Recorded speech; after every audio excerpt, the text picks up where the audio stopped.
Welcome to రాజనీతి. ఆంధ్రప్రదేశ్ సచివాలయ ఉద్యోగుల సంఘం మాజీ అధ్యక్షుడు కాకర్ల వెంకటరామరెడ్డిని ప్రభుత్వం సర్వీస్ నుంచి డిస్మిస్ చేసింది. పంచాయతీరాజ్ రూరల్ డెవలప్మెంట్ డిపార్ట్మెంట్లో ఇతను సెక్షన్ ఆఫీసర్గా పనిచేస్తున్నారు. వెంకటరామరెడ్డి సర్వీస్ నిబంధనలను ఉల్లంఘించినందుకు ప్రభుత్వం ఈ నిర్ణయం తీసుకుంది.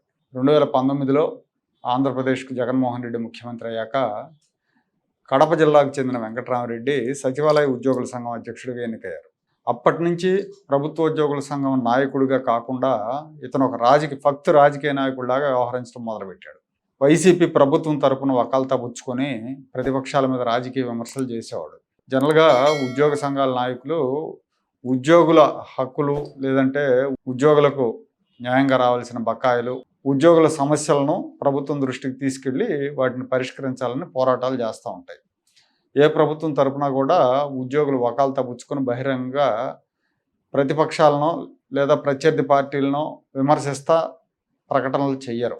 చేస్తే అది సర్వీస్ నిబంధనల ఉల్లంఘన కిందకు వస్తుంది. కానీ ఇతను మాత్రం ప్రతిపక్షాల మీద రాజకీయ విమర్శలు చేసేవాడు. చంద్రబాబు నాయుడు గారి మీద, తెలుగుదేశం పార్టీ మీద విమర్శలు చేసేవాడు. ప్రతిపక్షాలకు హెచ్చరికలు జారీ చేసేవాడు. జగన్మోహన్ రెడ్డి మళ్ళీ గెలుస్తాడు 2024లో, తనను పీకేవాడే లేడన్నట్టుగా ఇతని వ్యవహార శైలి ఉండేది. వైసీపీ ప్రభుత్వంలో ఒక షాడో మంత్రిలాగా చక్రం తిప్పాడు. సచివాలయంలో పాలనాపరమైన నిర్ణయాలను ప్రభావితం చేశాడు.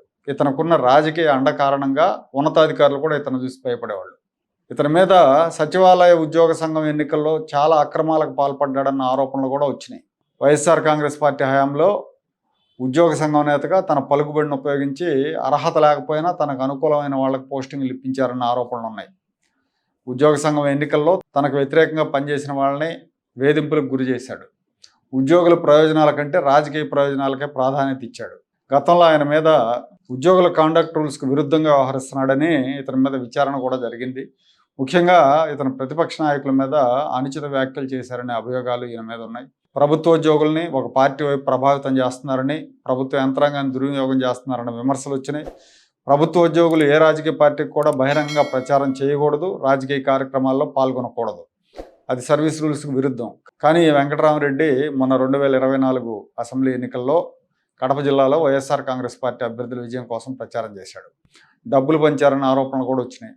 బద్వేలు, కడప, పొద్దుటూరు, మైదుకూరు ఆర్టీసీ డిపోల్లో ఆర్టీసీ ఉద్యోగులతో సమావేశమై వైసీపీకి ఓట్లు వేయాలని ప్రచారం చేశారు. ప్రభుత్వ ఉద్యోగిగా ఉంటూ వైసీపీ అభ్యర్థులకు మద్దతుగా ప్రచారం చేసినందుకు అప్పట్లోనే ఎన్నికల సంఘం ఇతన్ని సస్పెండ్ చేసింది. కూటమి ప్రభుత్వం ఏర్పాటైన తర్వాత విధులకు హాజరు కాకుండా అబ్స్కాండ్ అయ్యారు. 2024లో సచివాలయ ఉద్యోగుల క్యాంటీన్ డైరెక్టర్ పదవుల కోసం ఎన్నిక జరిగింది. ఆ ఎన్నిక సమయంలో ఇతను ఉద్యోగులను ప్రలోభ పెట్టడానికి ఎక్సైజ్ శాఖ అనుమతి లేకుండా మందు పార్టీలు ఏర్పాటు చేశారని ఎక్సైజ్ పోలీసులు కేసు నమోదు చేశారు. కూటమి ప్రభుత్వం వచ్చాక ఇతనికి షోకాజ్ నోటీసులు జారీ చేసింది. అయితే ఏ షోకాజ్ నోటీసు కూడా ఇతను వివరణ ఇవ్వలేదని తెలుస్తూ ఉంది. ఉద్యోగ సంఘం నాయకుడిగా ఉద్యోగుల సంక్షేమం కోసం వాడాల్సిన నిధులను ఇతను రాజకీయ ప్రయోజనాల కోసం వాడుకున్నాడని ప్రత్యర్థి సంఘాలు గతంలో ఆరోపించాయి. కూటమి ప్రభుత్వం ఏర్పాటైన తర్వాత ఆ ప్రభుత్వం మీద రాజకీయ విమర్శలు చేశాడు. పెన్షన్ల పంపిణీ మీద విమర్శలు చేశాడు. ప్రభుత్వ ఉద్యోగిగా ఉండి ప్రభుత్వం మీద, ప్రభుత్వ విధానాల మీద విమర్శలు చేయడం సర్వీస్ రూల్స్కి విరుద్ధం. కానీ ఇతను తెల్లవారుజామునే పెన్షన్ల పంపిణీ పేరట ఉద్యోగులను ఇబ్బంది పెడుతున్నారు, తెల్లవారుజామునే పెన్షన్లు పంపిణీ చేయకపోతే ప్రపంచం తలకిందులు అవుతుందా అని విమర్శలు చేశాడు. అలాగే కూటమి ప్రభుత్వం రెడ్ బుక్ రాజ్యాంగాన్ని అమలుపరుస్తోంది, నన్ను టార్గెట్ చేసిందని ఆరోపించాడు. వాలంటీర్లకు నెలకు 10,000 ఇస్తామని చెప్పారు, ఇప్పుడు అసలు పట్టించుకోవట్లేదని విమర్శించాడు. అంటే పక్కా రాజకీయ వైసీపీ నాయకుడిలాగా ఇతను ప్రభుత్వం మీద విమర్శలు చేస్తున్నాడు. పైగా ఇతను మొన్న ఇటీవల ఒక ప్రెస్ మీట్లో కూటమి ప్రభుత్వ తాటాకు చప్పుళ్ళకు నేను భయపడినని సవాల్ చేశాడు. ఈ ప్రభుత్వానికి వ్యతిరేకంగా వచ్చే నెల నుంచి ఉద్యమం కూడా చేపడతానని ప్రకటించాడు. గత 2 ఏళ్లుగా సస్పెన్షన్లో ఉన్న వెంకటరామరెడ్డి మీద సంపూర్ణ విచారణ జరిపిన తర్వాత ఎట్టకేలకు అతన్ని సర్వీస్ నుంచి డిస్మిస్ చేస్తూ ప్రభుత్వం నిర్ణయం తీసుకుంది. ఇతనికి ఇంకా 14 ఏళ్ళు సర్వీస్ ఉంది.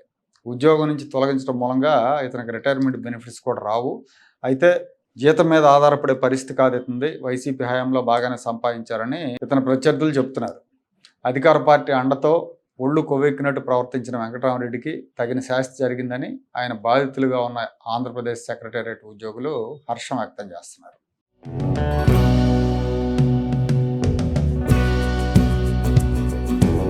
Like, share and subscribe to Rajaniti channel.